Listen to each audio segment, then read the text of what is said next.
Sometimes in gaming, the best twists are when a villain finally reveals themselves to the player, creating an antagonist you not only want to punch the face in, but also feel completely enraptured by and will carry you through to the finale of the video game in question. And between the likes of Comstock from BioShock Infinite, Shepard from Modern Warfare, and Master Liquid Snake Miller in Metal Gear Solid, what more could players hope for when it came to video game villains? But even though these Machiavellian villains have revealed themselves, there's still plenty more waiting in the wings.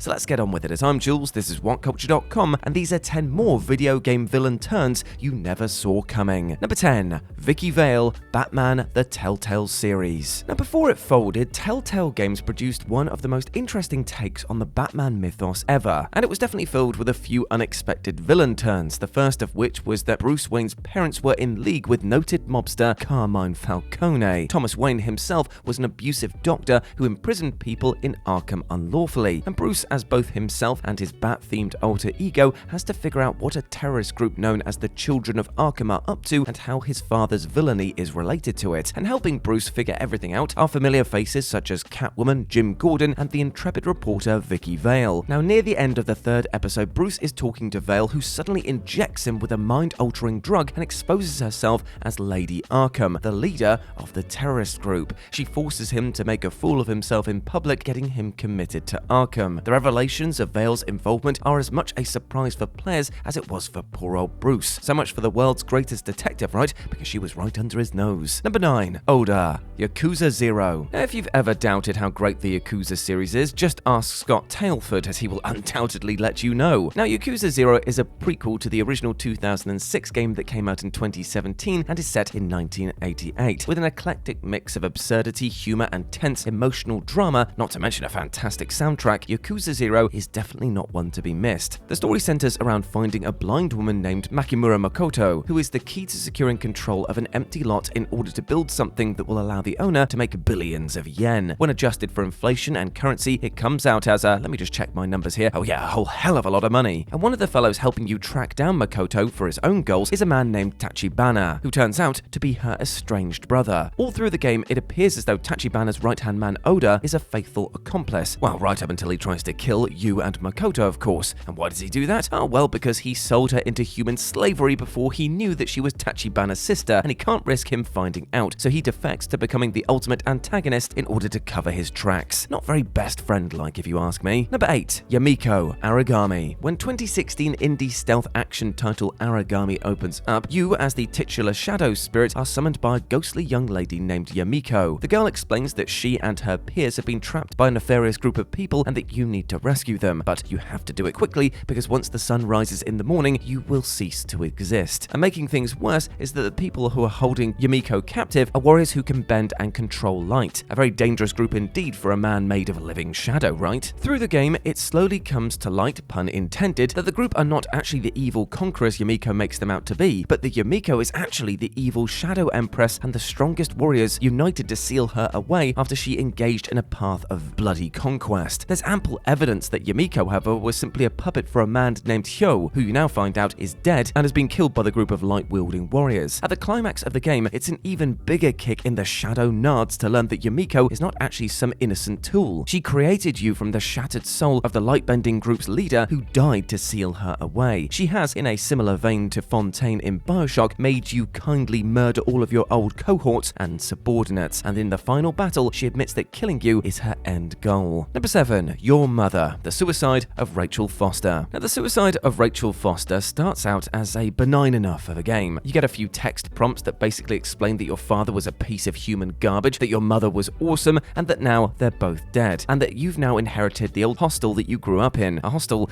that you really don't want. You go up to the resort to get things in order for an eventual sale, and while you're there, you learn that things are not as they seem. Trapped by a snowstorm, your only respite is the goofy FEMA officer known as Irving, who helps you slowly uncover clues that suggest you're not alone in the hotel, and also that Rachel Foster might have faked her death or is haunting the hotel as a ghost. Rachel was a classmate of yours that everyone believes killed herself at the age of 16 after your father impregnated her, causing your mother to leave him. In the final stages, you find out that Irving is actually Rachel's younger brother who believes your father truly loved and understood his sister, and that Rachel was actually murdered. After finding the last bit of evidence, you realize that not only did you witness the murder and repress the memories, but your mother was the murderer. Oh, and Rachel might have actually been haunting the hotel, and you are her new vessel for the rest of your life. Yeah, there's quite a lot going on in this game. Number 6. Big Bo. Binary Domain. Binary Domain is an underappreciated game conceived by the same minds behind the eclectic Yakuza series. Instead of playing up-and-coming Yakuza enforcers, though, you play as former US Army Special Forces First Sergeant Dan Survivor Marshall. Dan is tasked with infiltrating and extracting controversial cyborg designer Amanda Yoji by an international UN strike force called Rust Crew. And one of the features of the game is the various different endings that you can acquire by improving your relationship with different members of the team. Your Rust Crew forces include such faces as Chinese sniper and secret cyborg VALE, former MI6 operatives Charles Gregory and Rachel Townsend, and of course your old friend Big Bo. And of the various endings that you can witness, one has your android companion Kane die in the final battle, and Big Bo sacrifice his life to save Faye. Another has Kane live and Rachel dies to protect Faye. But arguably the worst turn of events is to learn that Big Bo was a double agent the entire time. If your bond level isn't high enough with Bo by the end of the game, he turns on you and becomes part of the final boss battle, forcing you to kill him. Considering that he's been with you since the tutorial and is the only person you know outside of the mission, it is a little surprising to say the least. Number 5. Dandelion and SAVOURY. STEAMBOT Chronicles. When STEAMBOT Chronicles opens up, you find yourself in the shoes of Vanilla Bean, and yes, all of the characters are named as gingerly as that. Again, pun intended. Vanilla has amnesia, and he's got a bit of a villain turn of his own when he finally recovers his memories and learns that he was a runaway who snuck aboard a ship and eventually became a pirate. But the much bigger surprise is Dandelion, the polite, quiet violinist and master craftsman of fine instruments who lives in the countryside. The most villainous thing about him seems that he may have been your love interest's first crush, but no, it turns out that he's the leader of the Bloody Mantis, a brutal terrorist cell intending to carpet bomb the nearby city. Dandelion's reasoning being that the young man who accidentally killed his younger brother received no punishment for the deed, due to the kid's father being super wealthy and powerful. If you look close enough, there's not a particularly surprising thing though. The more surprising fact is that the sexy backup singer of your band, that you can also date for a bit, is actually his lieutenant. That's right, the sweet, sultry blonde SAVOURY is secretly the second in command of the Bloody Mantis terrorist group, and is actually quite the brutal fighter and leader. Number 4. DYCEDARG. Final Fantasy Tactics. The world of Ivalice in the 1997 tactical RPG Final Fantasy Tactics is one just recovering from a war that lasted decades. Wealth inequality runs rampant within the nation, and two opposing political factions are poised for violent confrontation. Wow, that sounds like a lot of current-day countries, to be honest. The player's character, Ramza, is a member of a wealthy and prominent clan. His elder brother, DYCEDARG, becomes the clan leader after the death of their father, and it's clear early on that Dice over here is one of the chiefs of the political machinations. It's a civil war and everyone has to take sides after all. Late in the game, you learn that Darg isn't just a plotting noble, no, he's actually one of the primary forces behind the civil war, hoping to use it to usher in a new age with him at the top. He proves truly Machiavellian when it comes to light that he not only killed his childhood friend, Duke Larg, but also poisoned their own father. After killing his own brother and being turned into a demon, one of his colleagues then turns his dead brother into a vampire. Now, DYCEDARG certainly didn't have much appearance of being a hero for sure, but being one of the main antagonists wasn't what many may have expected at the time. Number 3. EDELGARD. Fire Emblem 3 Houses. It's hard to call anyone in Fire Emblem the Three Houses a villain because of the way that the story is presented with multiple routes and your ability to bond with almost all of the characters, and the fact that most of them have a tried and true tragic backstory. Well, actually, those who slither in the dark, well, they definitely are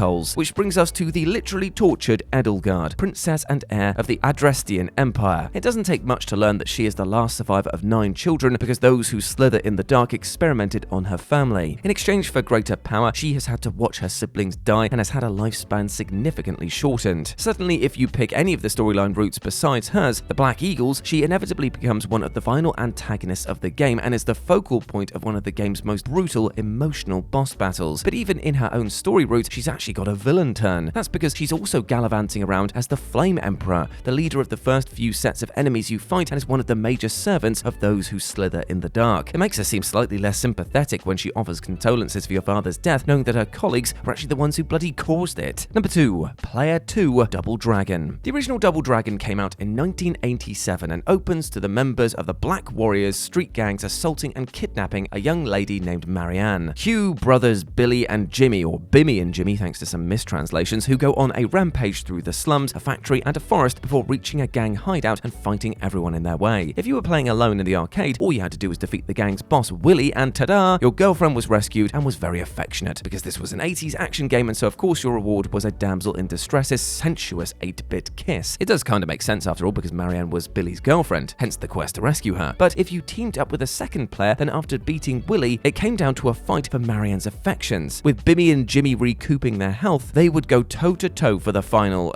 prize. So imagine that moment, you and your best friend standing next to you at the arcade cabinet, putting their quarters into the machine right alongside you, and now they were trying to beat you senseless to steal your girlfriend. Dick move. Also, it's kind of a troubling idea to subject a traumatized woman to being the sexual conquest of two violent dudes in the modern day, but the 80s were different, and definitely grimier. And number 1, Master Lee, Jade Empire. When you're first introduced to Master Lee in the 2005 BioWare action RPG Jade Empire, he's a polite, sage-like old man who teaches the main character life lessons and, more importantly, the martial arts. He seems to have specialized, judging by dialogue in the early stages of the game, in training you to have a weakness that throws people off by not being able to exploit, tricking them into letting their guard down against you. After Master Lee is captured by the evil Emperor Sun Hai's scary-looking General Death's Hand, the leader of the so-called Lotus Assassins, you gather supporters and heed the Water Dragon's call to save the Empire from Sun Hai, while also rescuing your master, of course. Cut to once you've defeated Death's Hand, the entire Lotus Assassin cult, and even Emperor Sun himself. You've lost friends along the way and fought across the map to finally rescue Master Lee, who admits that he was the original Death's Hand, and raised a coup with his brother Kin to defeat their mutual brother, the now dead Emperor Sun. Oh, and that unexploitable weakness was actually something that Lee had trained into you so that he could kill you when the time came. Killing you, of course, being your ultimate reward for rescuing him and inadvertently handing him the Empire on a silver platter. Whoops. And there we go, my friends. Those were 10 more video game villain turns you never saw coming. I hope that you enjoyed that, and please let me know what you thought about it down in the comment section below. As always, I've been Jules. You can go follow me over on Twitter at RetroJ, but the O is a 0, or you can swing by Instagram, where it's the same handle, RetroJ, but the O is a 0. Hope to see you over there, my friends. But before I go, I just want to say one thing. Even though we spoke today a lot about villain turns you never saw coming, I want to make sure that you end this list with something positive that you, an utter big ledge and hero, need to hear. And that is just to be kind to yourself. You deserve love and happiness and respect, my friend, and don't let anything or anyone else tell you otherwise, alright? I want you to go out there and smash your life goals today, because I believe in you and you need to believe in yourself as well, alright? Big love to you. As always, I've been Jules. You have been awesome. Never forget that, and I'll speak to you soon. Bye.